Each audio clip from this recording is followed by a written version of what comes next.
Hey y'all.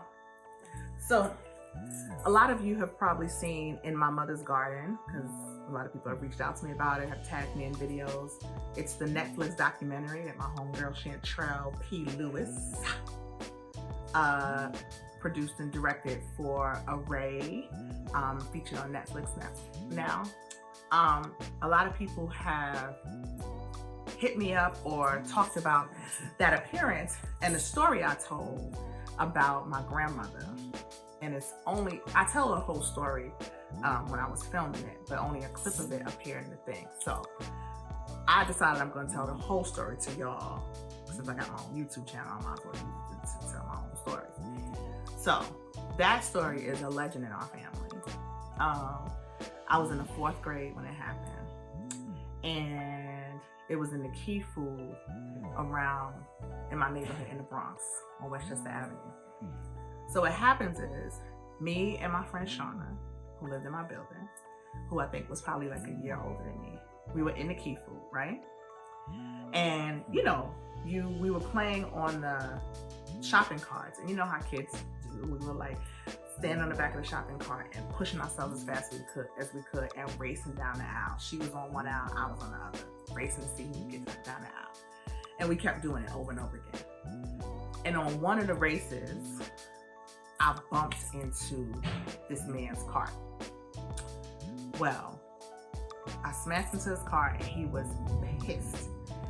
Big Jamaican man, he was like, blow the clot, whatever. He just started going off on me, whatever. So I'm standing there and I was like, first I tried to apologize, but he kept going off on me. So finally I was like, oh well, whatever. You just hit. I don't know what I said. I was 9. I was in the 4th grade. So I said something smart to him though. Clearly, I definitely said something smart to him. So whatever, and I go off with my friend. Well, I get the groceries that I'm supposed to get. I get online. Who am I online behind but Big Jamaican man? He turns around, sees me, and he's going off again. Beef, da-da-da-da-da, saying all of this stuff. So, being the consistent human being that I am, I say something smart again. He decides this time he gonna haul off and smack me in the face. And I know that man, God rest his soul, because even if he's still alive, he's definitely walking around soulless. Because my mother tried to snatch his soul. The part that's missing in the movie is this. So that happens. He smacks me in the face. My friend Shauna's like, everybody in the store, everybody's like, so I know in my mind that my mother, my grandmother, and my stepfather are back at the house. So I take off running, run back to my house, run all straight back to the projects, the Bronx there.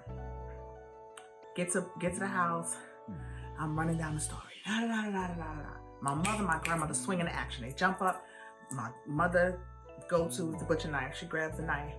My grandmother, whatever, we out the house. My father is putting on his clothes and I'm assuming trying to find his pistol.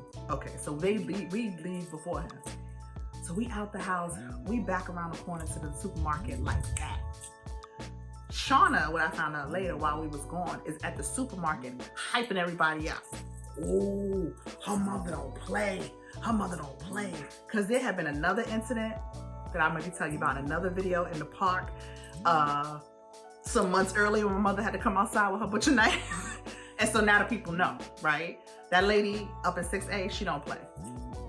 So we get to the supermarket. As soon as we turn the corner, because of the hyping, the man was outside. So my mother turns the corner and I think he thought, let me just talk to the lady, right? Because her daughter was rude. Let me explain what happened. So he comes walking up to my mother. He got this crowd behind him. He's like, listen, let me talk to you. And he comes, but he came in this kind of like, let me talk to you, right? And my mother walks up to him and he's like, your daughter, she have a rude mouth. And she's, he's saying all this stuff to my mother. And my mother said, you put your hands on my daughter? And he says, yeah, but she have a rude mouth and whatever he's saying. And my mother said, my favorite line, I think I even put this in the book. My mother said, I don't care if she called you a barrel full of motherfuckers. You don't put your hands on my daughter. Wow. She punched this man in the face, in his jaw. He's like, you broke my jaw. She broke my jaw. My mother cracked him across the bed. Before he could even recover, she grabs him up. And you know how the supermarkets have those the things so that you can't steal the carts, the bars, the guards. She got him up against the guard thing. Bow, bow, boxing this man in the face. So it's exciting for me, right?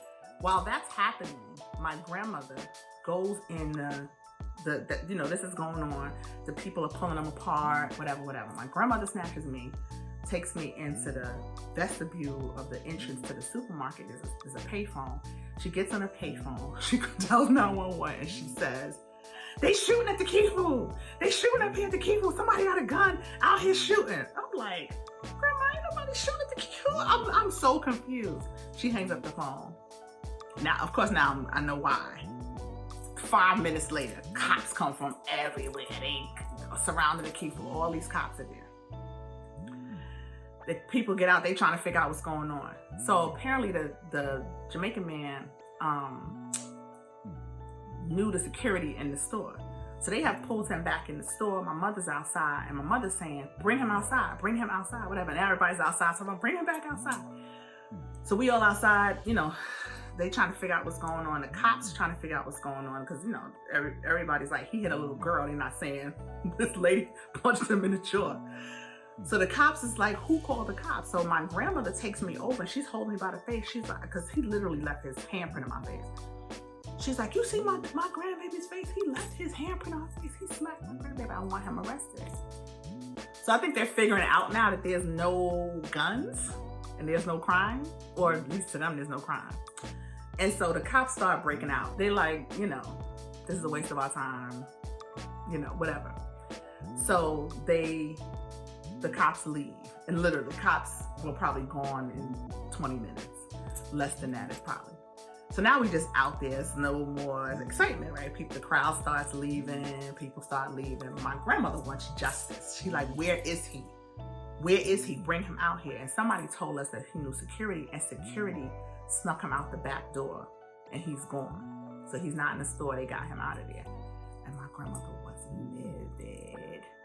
livid. At which time she picks up a pipe, falls back, fire, and busts out the window. So that's the full story. Oh, and the ending of that story really is not the window being bust. It's after that, when we take off around the corner, who do we run into? But my stepfather, late as he used to wear cut-off dress pants, just to give you an idea who he was. He was older than my mother. He was in his cut-off dress pants and his gym shoes, as he used to say, with his pistol hanging halfway out his pocket. Late as, I don't know, all the excitement over. What was you doing? Trying to find bullets? Like, we bump into him. My mother's like, Wesley, go home. Like, it's over. I took care of it. So yeah, that was one of the many adventures in my childhood. Yeah, the women in my family are so, I just say about it because I don't even know how else to phrase it, but definitely you put your hands on any one of our children, you got a whole death wish, So